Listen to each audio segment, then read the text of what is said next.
मछली बहुत गर्म होती है ना। जरखान के मरीज बिल्कुल ना खाएं, हामला औरतें ना खाएं, बच्चे ना खाएं, बड़े ना खाएं।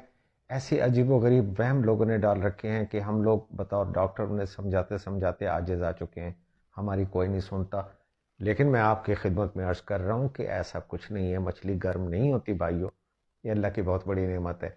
जिस बुरे तरीके से हम इसे बाजार से खरीदते हैं, जिस काले भुजंग में तेल के अंदर ये पक रही होती है, और जो मिर्च मसाले इसके ऊपर लगाते हैं, उनके बुरे असरात की वजह से हमारे जिस्म के ऊपर अगर कोई अनटूवर्ड इफेक्ट आता है तो हम वो मछली के खाते में डाल देते हैं।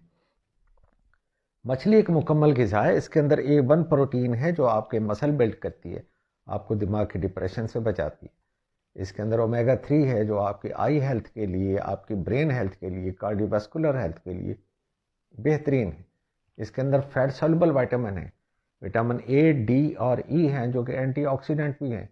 और रेटिना के लिए और विजन के लिए विटामिन ए का बड़ा एस्टेब्लिश रोल है जो कि मछली के अंदर है।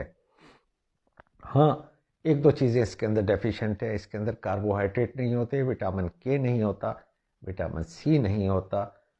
और इस न्यूट्रिशन गैप को पूरा करने के लिए जब आप मछली खाते हैं तो क्या ही अच्छा हो कि अगर आप सब्ज पत्तों वाला सलाद, ग्रीन वेजिटेबल्स साथ रखें तो ये गैप पूरा हो जाएगा और मछली एक बेहतरीन ग़िज़ा बन जाएगी।